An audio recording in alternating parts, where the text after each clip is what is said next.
Baiklah, anak-anak, kita kembali lagi belajar kimia. Selamat pagi buat kita semua. Salam sehat dan salam sejahtera, ya nak ya. Jadi di hari ini, ya, Bapak akan menjelaskan mengenai bilangan kuantum. Ya. Ini merupakan topik terakhir kita untuk nanti menghadapi ujian PH yang kedua atau penilaian tengah semester atau ujian tengah semester. Jadi Bapak berharap harus dipahamilah materi ini dengan sangat baik, ya Nak ya. Nah, sekarang kita lanjutkan. Yang pertama kita mulai dulu dari definisinya, ya. Kita mulai dulu dari pengertian bilangan kuantum. Jadi Nak, sebenarnya bilangan kuantum ini adalah bilangan atau angka yang menyatakan posisi elektron, ya. Bilangan atau angka yang menyatakan posisi elektron di sekitar inti atom, ya Nak ya. Bilangan atau angka yang menyatakan posisi elektron di sekitar inti atom. Nah, jadi bilangan kuantum ini, ya Nak ya, dia nanti akan menunjukkan, ya, letak elektron itu pada yang namanya kulit, ya, kemudian pada yang namanya subkulit, kemudian di dalam orbital, kemudian nanti bagaimana arahnya, ya. Jadi tadi ingat ya, yang pertama ada kulit, kemudian subkulit, kemudian orbital, kemudian yang terakhir itu arah rotasi elektronnya. Nah, jadi secara umum, ya Nak ya, secara umum ada 4 dia bilangan kuantum. Ya. Ada bilangan kuantum utama dilambangkan dengan N, ada bilangan kuantum azimut dilambangkan dia dengan L, ada bilangan kuantum magnetik dilambangkan dia dengan M. Kemudian ada bilangan kuantum spin dilambangkan dia Nak dengan S. Ya.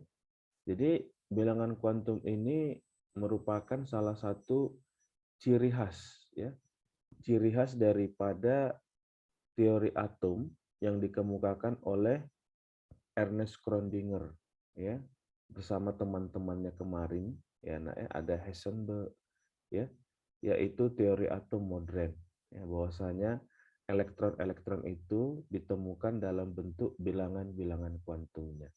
Jadi inilah dia Nak, bilangan-bilangan kuantumnya. Nah, sekarang kita lanjutkan kembali. Yang pertama tadi karena ada dia bilangan kuantum utama, dilambangkan dia Nak dengan huruf N. Jadi ingat ya Nak ya, bilangan kuantum utama ini adalah bilangan yang menyatakan tingkat energi atau kulit atomnya.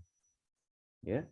Jadi kalau kita lihat ya Nak ya, atau kalau kita masih ingat tentang penyusunan elektron dalam tingkat energinya, itu kan ada sampai 7. Ya, 1, 2, 3, 4, 5, 6, 7. Maka untuk bilangan kuantum utama, ya Nak, itu nilainya Nak, kemungkinannya dari 1 sampai 7. Ya, itu dia bilangan kuantum utama. Kemudian yang kedua, ada dia bilangan kuantum azimut, ya, dilambangkan dengan L, ya. Tadi kalau bilangan kuantum utama dilambangkan dia dengan N.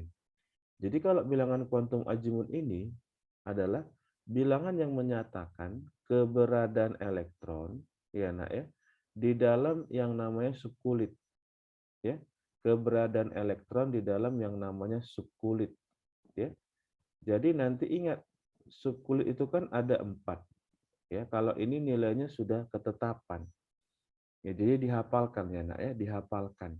Kalau dia nanti Nak berada di subkulit S, itu berarti nilainya pasti 0.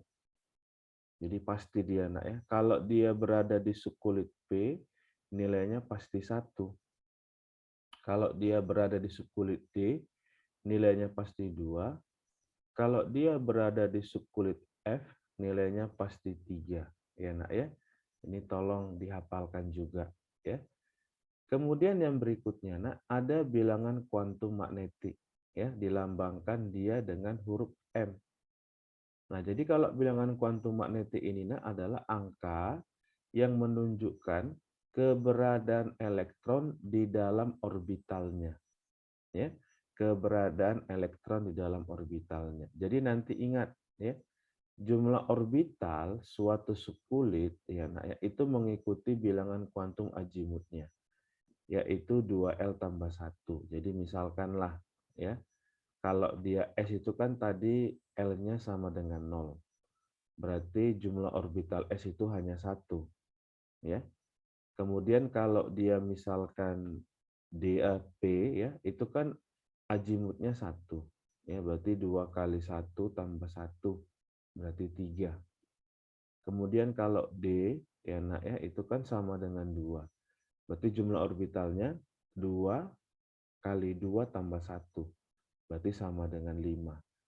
Lalu si F, ya, nah, ya, F itu kan tadi azimutnya sama dengan 3. Berarti 2 kali 3 tambah 1 sama dengan 7. Ya. Kemudian nanti, nak, ada jumlah orbitalnya, ada nomor orbitalnya, ya. Atau untuk yang jumlah orbital tadi, ini kan Bapak buat rumusnya. Ya, dari teori yang kemarin pun kita sudah tahu nih. S itu orbitalnya 1, ya. P itu orbitalnya ada 3, ya, nak, ya. D itu orbitalnya ada 5. Kemudian F itu orbitalnya dia ada 7. Ya. Jadi kalau teori-teori yang sebelumnya juga sudah ada, ini kita biar lebih valid lagi bagaimana menjumpainya atau bagaimana menemukan jumlah orbital, ya, nak, ya. Kemudian nanti ingat nomor orbital, ya. Jadi kan kita disuruh tadi, nak, menentukan letak elektron dalam orbital. Itulah tadi kegunaan bilangan kuantum magnetik. Berarti untuk menandai atau menomori orbitalnya, ingatlah, nak, ya, menomori orbital itu ketentuannya juga dari bilangan kuantum azimut. Ya, minus L sampai dengan positif L. Ya, nak, ya, minus L sampai dengan positif L. Jadi kalau kita buat ketentuannya seperti yang Bapak buat di bawah ini, kalau L-nya 0, berarti itu orbitalnya pasti S. Bilangan kuantum magnetiknya itu, nak, pasti hanya 0. Ya. Karena kan tidak ada minus 0. Ya, nak, ya. Gambaran orbitalnya seperti ini, berarti dia hanya satu orbital, ya, nak, ya. Jumlah orbitalnya hanya 1, ya, sesuai dengan ketentuan yang di atas tadi, ya. Kemudian yang berikutnya, nak, ada dia yang namanya bilangan kuantum azimut L, ya. Berarti nanti, nak, kalau L-nya sama dengan 1, ya, itu berarti orbitalnya adalah si P, ya. Orbitalnya adalah si P, nilainya tadi kan minus L sampai positif L. Berarti bisa dia minus 1, kemudian 0, kemudian positif 1. Jumlah orbitalnya tadi ada 3. Ya, kurang lebih seperti inilah gambaran orbitalnya. Kemudian yang berikutnya, ya, nak, ya, ada dia bilangan kuantum azimutnya 2. Ya, kalau 2 kan berarti punya si D. Ya. Berarti nilainya nanti adalah minus L sampai positif L. Ya, berarti minus 2, minus 1, 0, positif 1, positif 2. Berarti jumlah orbitalnya tadi 2 kali 2 tambah 1, 5. Ya. Kurang lebih seperti inilah bentuk orbitalnya, ya. Ada 5 orbital dia. Lalu yang berikutnya, ada dia L sama dengan 3. Berarti tadi ketentuannya, ya, nak, ya, itu berarti punya si F. Ya. Berarti nilai orbitalnya atau nomor orbitalnya itu, nak, adalah min 3 sampai positif 3. Inilah dia, min 3, min 2, min 1, 0, positif 1, positif 2, positif 3. Ya, jadi dinomorin orbitalnya. Ya, ini dia min 3, ini min 2, min 1, 0, positif 1, positif 2, positif 3. Ya, sama seperti yang di atas saya ini 0. Ini berarti nomor orbitalnya min 1, 0, positif 1. Kalau yang ini berarti minus 2, minus 1, kemudian 0, positif 1, positif 2. Bisa ya, nak, ya? Nah, kemudian yang berikutnya, nak, ada dia bilangan kuantum spin. Ya. Bilangan kuantum spin ini menunjukkan arah perputaran, ya, arah perputaran elektron pada yang namanya orbitalnya, ya, di dalam orbitalnya atau rotasinya. Jadi nanti tolong diingat ya, hanya ada dua nilai bilangan kuantum spin, ya. Yang pertama dia yang searah jarum jam, ya nak ya. Yang kedua itu nanti berlawanan dengan arah jarum jam, ya. Jadi nanti ingat ya nak ya, di dalam orbital dia hanya boleh terisi 2 elektron. Ya, jadi masing-masing orbital tadi nak itu hanya boleh terisi 2 elektron, ya. Makanya kemarin kita bilang apa? S itu kan maksimalnya 2. Di P itu berarti karena ada 3 orbital maksimalnya 6. Di D itu karena dia nak ya ada 5 orbital berarti maksimumnya 10, ya kan? Kemudian yang si F itu ya kan ada 7 orbital, berarti nanti di F itu nak ada dia 14 elektron, ya. Jadi nanti ya nak ya, di dalam orbital itu posisi elektronnya itu atau rotasi elektronnya itu dia memiliki arah spin yang berlawanan, ya. Memiliki arah spin yang berlawanan, ya. Jadi pengisiannya itu nanti nakku ya. Kalau dia yang spin atas ya, itu elektronnya itu dilambangkan S-nya dengan positif setengah. Sedangkan kalau dia nanti nak spin bawah seperti ini ya, maka dianggap elektronnya itu memiliki nilai S sama dengan negatif setengah. Bisa ya nak ya? Dipahami ya? 4 bilangan kuantum tadi. Utama menyatakan kulit, ya. Azimut menyatakan subkulit, kemudian magnetik menyatakan orbital, kemudian spin menyatakan rotasi elektronnya. Ya nak ya, mudah-mudahan bisa dipahami nanti, diulang-ulangi kembali ya nak ya. Nah, jadi nanti ingat ya, untuk mengisi yang namanya elektron di dalam orbital supaya kita tidak salah nanti nak menentukan arah elektronnya atau arah rotasinya atau nilai spinnya atau S-nya ya. Ingatlah nanti nak kaidah atau aturan Hund ya. Jadi Frederick Hund tahun 1927 dia menyatakan bahwasanya elektron yang mengisi subkulit ya di dalam orbital itu ya anakku ya, dia harus terisi dulu dengan arah spin yang sama. Ya, jadi harus spinnya sama semua dulu nakku. Ya, misalkan nanti si P kan, si P itu kan dia ada 3 orbital. Ya, nak ya. Berarti nanti di tiap-tiap orbital ini, yang 3 ini harus semuanya dulu terisi oleh arah rotasi yang sama, ya. Jadi arah rotasi yang sama itu, nah atau arah spin yang sama itu biasanya dimulai dari spin atas ya. Jadi masing-masing orbital tadi, misalkan si P tadi ya nak ya, itu harus terisi dulu spin atas ya, spin atas di masing-masing orbital ya. Lalu nanti nakku diisilah dia dengan spin yang berlawanan ya. Spin bawah, spin bawah, spin bawah ya. Jadi di orbital itu harus dia dulu diisi dengan arah rotasi yang sama, yaitu spin atas ya. Untuk lebih jelasnya, kita lihat dulu gambar yang sudah Bapak buat ini, ya nak ya. Contoh pengisian yang benar dalam orbital P. Jadi kalau kita lihat, ya nak ya, kalau kita lihat kalau dia terisi 2 elektron ya, berarti spin atas dulu ya di masing-masing orbital ya. Berarti nanti nak elektronnya ini yang pertama, kemudian yang di sebelahnya elektron yang kedua. Lalu kalau kita lihat ya nak ya, kalau dia terisi 3 elektron, berarti di tiap-tiap orbital itu kan harus terisi dengan spin yang sama dulu. Ya. Berarti nanti nak ini elektron yang pertama, elektron yang kedua, elektron yang ketiga. Ya, jadi elektron 1, elektron 2, elektron 3. Kalau dia ada 4 elektron, Pak, ya udah berarti kan kita isi dulu semuanya tadi di tiap-tiap orbital dengan arah spin yang sama dulu ke atas dulu ya.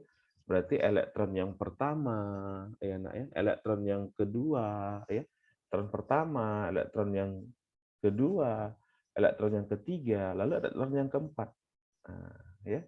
Jadi elektron keempat itu nakku ya berada di kamar yang pertama ya yang nilainya -1, tetapi dia arahnya ke bawah jadinya ya.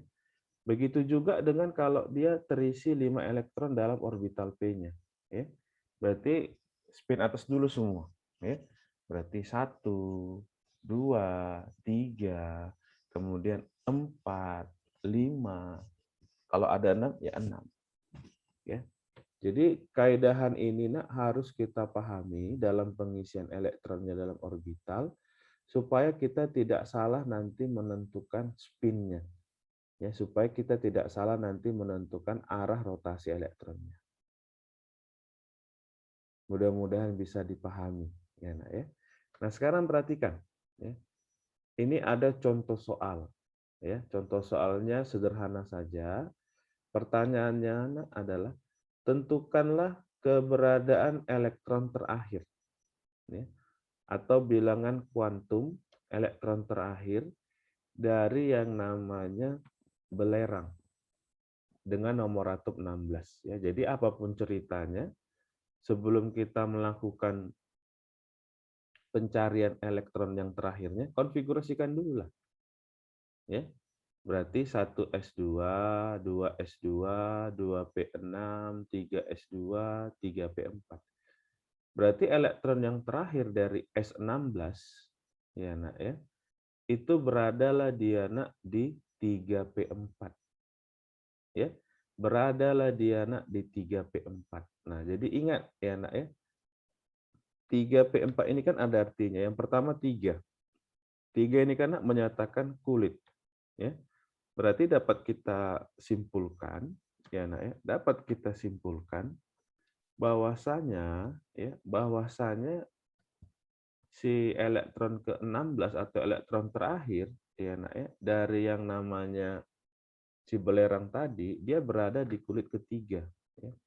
Berarti N-nya sama dengan 3. Kan langsung kelihatan ya. Kemudian ini kan subkulit. Nah, apalagi ya Nak ya. Kalau dia subkulit ya, kalau dia subkulit berarti karena L-nya ya, L-nya itu sama dengan berapa? Kalau dia P, berarti sama dengan 1. Kan gitunya dia. Bisa ya? Nah, kemudian elektron yang terakhir. Nah, jangan lupa aturan Han tadi, ya. Berarti kan 3p4. Berarti elektron yang terakhirnya itu karena yang nomor 4 itu, ya, atau elektron yang keempat di dalam orbital P. Berarti kalau kita gambarkan, ya Nak ya, ini sudah ada Bapak cari tadi, biar gampang kita menentukannya. Nah, inilah dia, ya Nak ya. Nah, misalkan, ya. Berarti kan dia terisi kepada yang namanya si 3P, ya. Berarti kalau dia 3P, ya Nak ya, kalau dia misalkan yang 3P, maka nanti ya kita lihat di sini arahnya itu Nak ya, ini elektron yang pertama, nomor orbitalnya Nak adalah -1. Ini bukan elektron kedua. Kan tadi katakan siapa Nak? Harus terisi dulu dengan arah spin yang sama. Berarti ini elektron pertama, ini elektron yang kedua, ya. Ini elektron yang ketiga. Inilah dia Nak elektron yang keempatnya. Inilah dia elektron yang terakhirnya.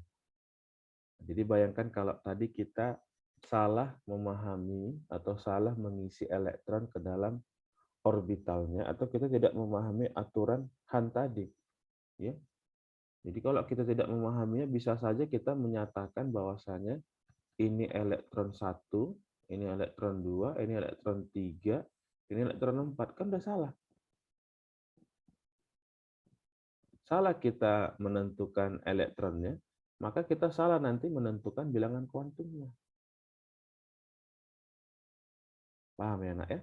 Berarti Bapak ulangi, ini elektron yang pertama, ya Nak ya.